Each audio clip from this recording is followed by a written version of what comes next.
여러분, 지난 3일 동안 평안하셨습니까? 오늘 9월 마지막 수요일 함께 모여 수요 예배로 주님께 영광 돌리겠습니다. 함께 묵상하시겠습니다.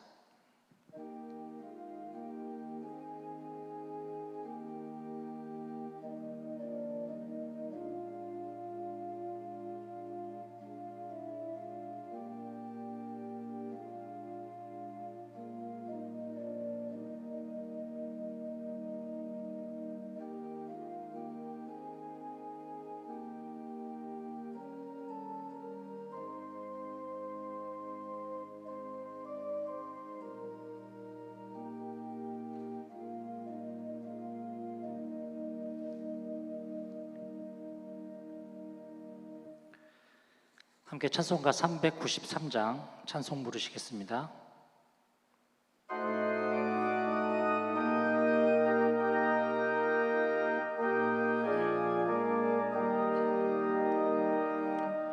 오 신실하신 주 내 아버지여, 늘 함께 계시니 두려움 없네.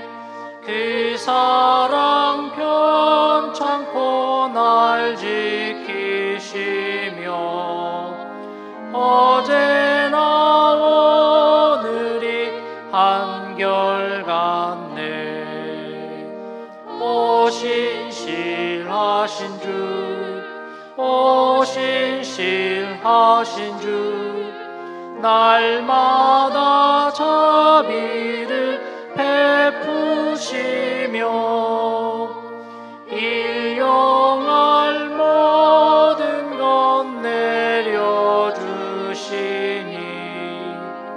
오 신실하신 주 나의 구주.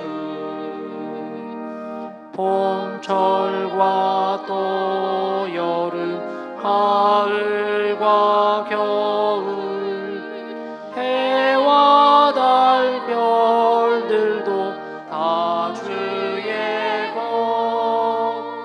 만물이 주 영광 드러내도다. 신실한 주 사랑 나타내네. 오 신실하신 주, 오 신실하신 주, 날마다 자비를 베푸시며 일용할 모든 것 내려주시니 오 신실하신 주 나의 구주.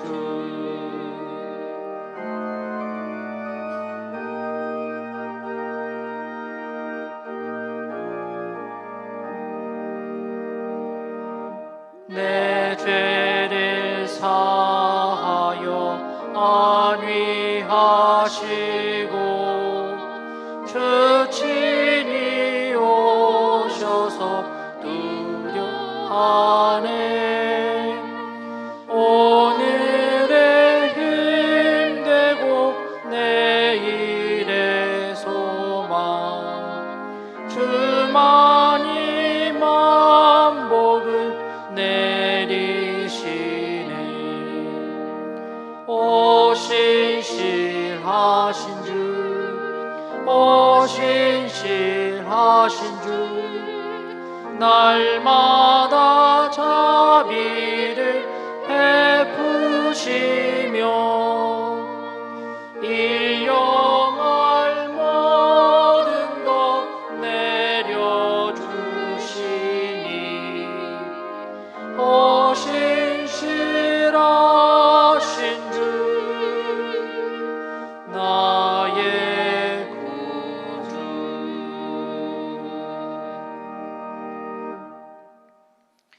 오늘 함께 보실 하나님의 말씀은 이사야 41장 8절에서부터 10절까지의 말씀입니다. 문정영 전도사님께서 봉독해 주시겠습니다. 그러나 나의 종 너 이스라엘아, 내가 택한 야곱아, 나의 벗 아브라함의 자손아, 내가 땅 끝에서부터 너를 붙들며 땅 모퉁이에서부터 너를 부르고 내게 이르기를 너는 나의 종이라. 내가 너를 택하고 싫어하여 버리지 아니하였다 하였노라. 두려워하지 말라. 내가 너와 함께함이라. 놀라지 말라. 나는 내 하나님이 됨이라. 내가 너를 굳세게 하리라. 참으로 너를 도와주리라. 참으로 나의 의로운 손으로 오른손으로 너를 붙들리라. 아멘. 아멘.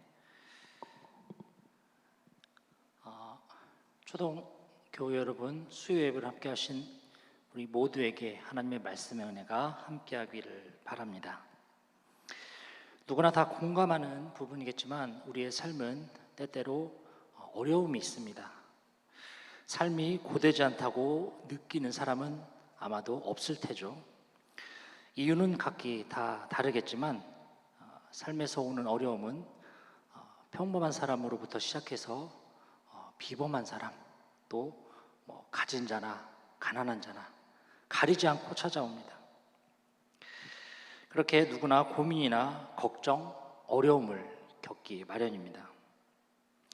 오늘 말씀에는 이스라엘 백성에 대한 하나님의 각별한 사랑과 은혜가 잘 나타나 있습니다. 앞선 본문의 내용은 결국 역사의 주관자는 하나님이시다, 사람의 손으로 만든 우상이 아닌 하나님이시다 라는 사실을 말씀해 주고 있죠. 바벨론 포로 상황에 놓여 있는 이스라엘에게 사람의 손으로 만든 우상 따위는 구원이 없다라는 것을 깨우쳐 주시는 말씀입니다. 그리고 이어지는 오늘 말씀이 그러나로 시작을 하고 있죠. 이스라엘의 역사는 그들의 죄로 하나님께 죄를 범하고 징계를 받으면 하나님께서 그들의 회개를 들으시고 구원과 용서를 해주시는 이 사이클의 반복입니다. 하나님은 수없이 여러 예언자들을 통해서 이스라엘에게 너희들 그런 죄를 범하면 안 된다, 그렇게 살아가면 안 된다 라고 수차례 경고를 하셨습니다. 하지만 자신들이 무슨 죄를 범하고 있는지조차 망각해버린, 영적으로 무지할 대로 무지해져 버린 이스라엘은 끝내 그 죄의 대가로 바벨론의 포로 생활을 하게 됩니다. 그러나 긍휼의 하나님, 세상의 창조주시며 모든 만물을 주관하시는 전능하신 하나님은 비록 그렇게 믿음을 저버린 이스라엘이지만 그럼에도 그 택한 백성들을 저버리지 않으시고 사랑으로 지키시며 은혜를 베푸신다는 것입니다. 전적인 사랑과 은혜죠. 그 하나님이 지금 우리에게도, 오늘날 우리에게도 말없는 사랑으로 다가와 역사하시는 줄 믿습니다. 그래서 말씀하십니다. 그러나 나의 종 너 이스라엘아, 나의 택한 야곱아, 나의 벗 아브라함의 자손아, 내가 땅 끝에서부터 너를 붙들며 땅 모퉁이에서부터 너를 부르고 내게 이르기를 너는 나의 종이라. 내가 너를 택하고 싫어하여 버리지 아니하였다. 오늘 본문에서 하나님은 세 가지 명칭으로 이스라엘을 부르십니다. 그중 하나가 나의 종 너 이스라엘아입니다. 요즘 우리가 살아가고 있는 이 사회에는 이 종이라는 신분이 사라졌죠. 물론 생각하기에 따라서 보이지 않는 계급이 존재할 수는 있습니다. 하지만 그런 걸 다 차치하고 지금 같은 시대에 만약 내 자신이 누군가의 종의 취급을 받게 된다면, 받고 있다면 아마 기분이 썩 좋지만은 않을 것입니다. 하지만 하나님의 종이라면 문제가 다릅니다.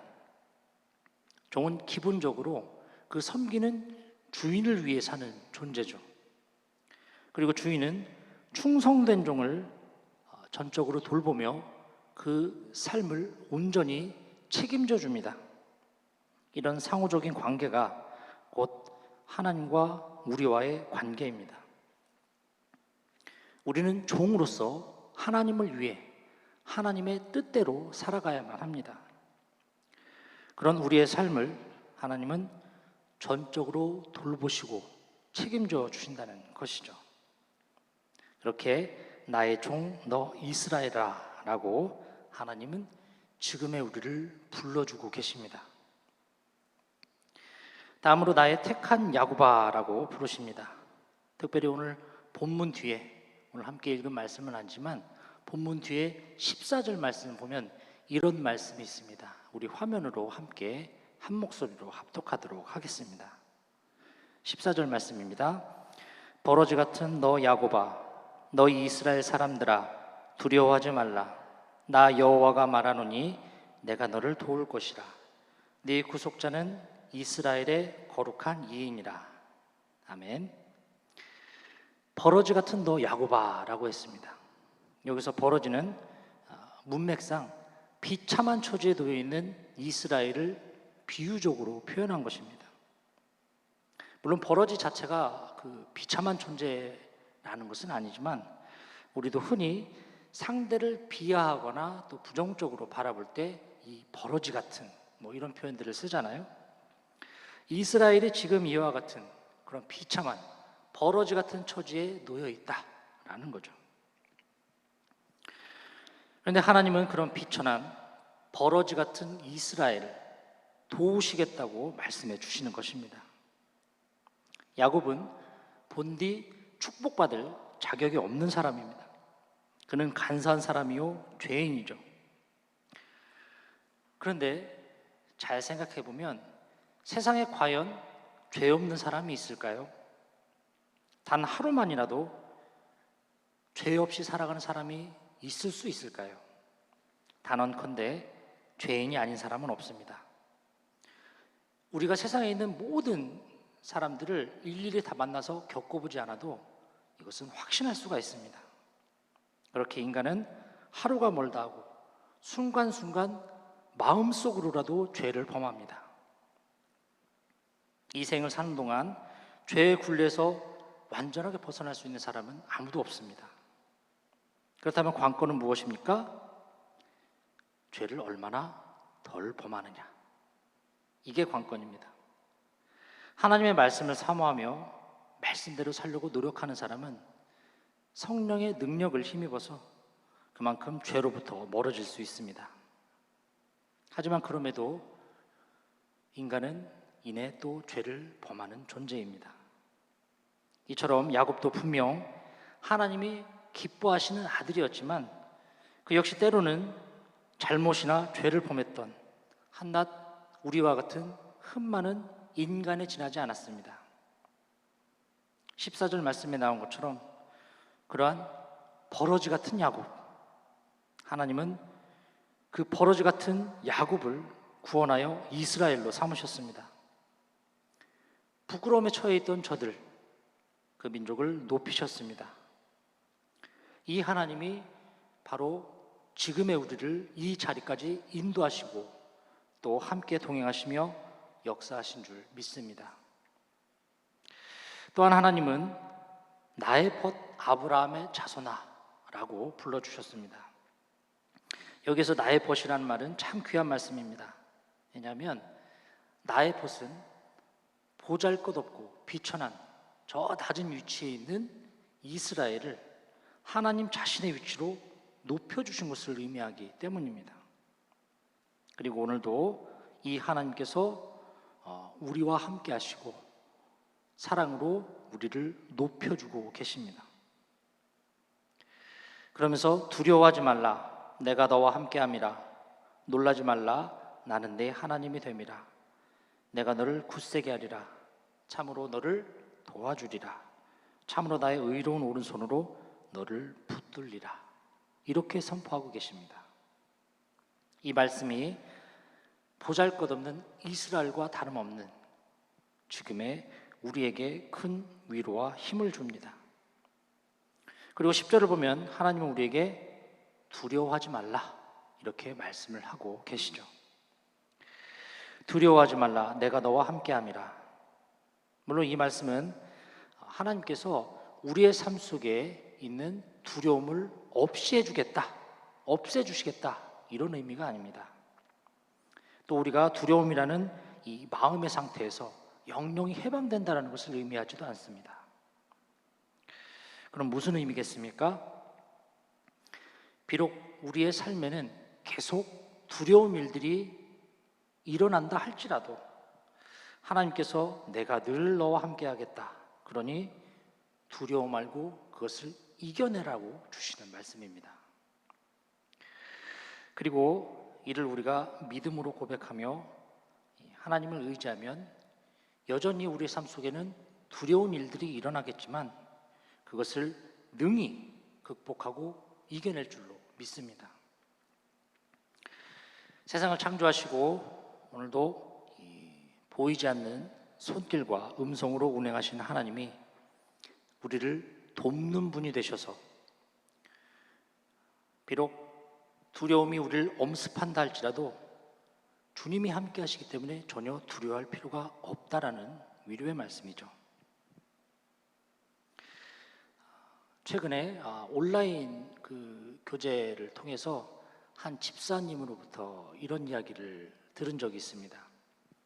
내용이 뭐냐면 한 조사기관에서 임종 전에 사람들에게 한 질문을 던지고 그에 대한 대답을 이 통계를 내서 정리를 했다고 합니다. 질문의 내용은 당신이 지금까지 인생을 살아오면서 가장 후회하는 것이 무엇입니까? 이게 질문입니다. 생을 살아오면서 가장 후회했던 것이 무엇인가? 각양각색의 사람들, 평범한 사람들로부터 변호사, 의사, 이런 사람들까지 다양한 위치에 있는 사람들에게 이 질문을 던지고 그 대답에 대한 결과를 종합했다고 합니다. 그런데 결과가 약 85%가 가장 많이 답변한 이 대답은 바로 살아오면서 걱정을 좀 덜 했으면 얼마나 좋았을까. 내가 사업을 벌였는데 이 사업이 망해서 몹쓸 병에 걸려서 죽게 되었는데 평소에 건강을 좀 잘 챙겨둘 걸, 이런 후회가 아니라 살아오면서 이 근심 걱정을 조금이라도 덜 했으면 얼마나 좋았을까. 이 대답이 85%에 육박했다는 겁니다. 지금 이 세상이 그렇습니다. 일어나지도 않은 일에 지레 즐겁하면서 그 영혼이 스스로 자멸하는, 걱정 근심으로 자멸하는 그런 사람들이 많습니다. 이 걱정 근심이 주는 두려움이 우리 인생에 얼마나 큰 해악을 끼치는지 모릅니다. 하지만 하나님은 분명 우리에게 말씀하셨습니다. 두려워 말라, 내가 너와 함께함이라. 상황이 좋아져서, 안고 있는 문제가 해결돼서, 또 갈등이 없어져서가 아닙니다. 하나님이 나와 함께 하시니 그 두려움을 이겨낼 수 있다라는 거죠. 여러분은 어떠셨는지 모르겠지만 저는 어렸을 때 어두운 걸 굉장히 두려워했습니다. 밤에 빛이 없는 그 어두움을 누군가와 같이 있으면 괜찮겠지만 혼자 있을 때 너무나도 두려워했습니다. 당시 시골 마을은 가로등도 없었습니다. 제가 어렸을 때는. 그래서 집집마다 밤에 전등을 끄면 칠흑 같은 어둠이 계속 이어졌습니다. 하루는 밤이 깊어서 잠이 들었는데 어머니 곁에서 분명히 잠들었는데 무심코 깨어보니 앞에 아무것도 보이지 않았습니다.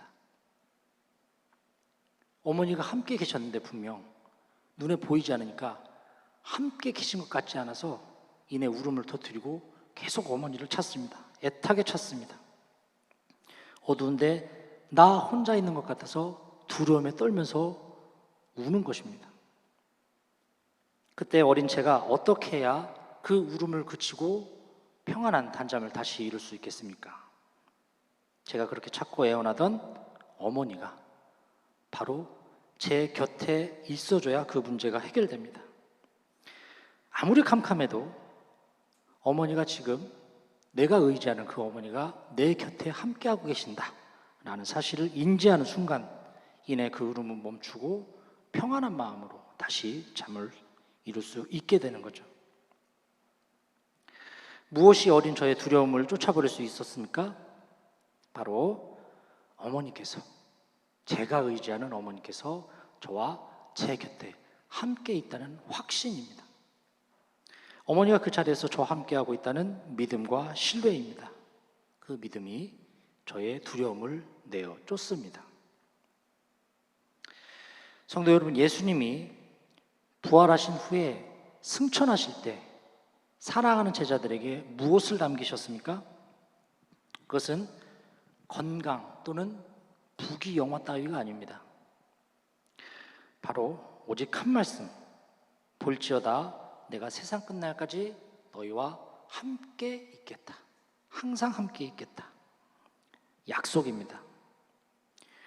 주님이 나와 함께 하신다고 약속하셨는데 무엇을 두려워하며 무엇을 무서워하겠습니까? 하나님 우리에게 분명히 말씀하셨습니다. 두려워하지 말라, 내가 너와 함께함이라. 하나님이 함께 하시기에 우리는 결코 두렵지 않습니다. 또한 하나님은 우리에게 놀라지 말라 이렇게 말씀을 해주셨습니다. 놀라지 말라, 나는 내 하나님이 됨이라. 우리가 삶을 살아가다 보면 전혀 예기치 못했던 그런 일들이 일어나서 우리를 깜짝깜짝 놀라게 합니다.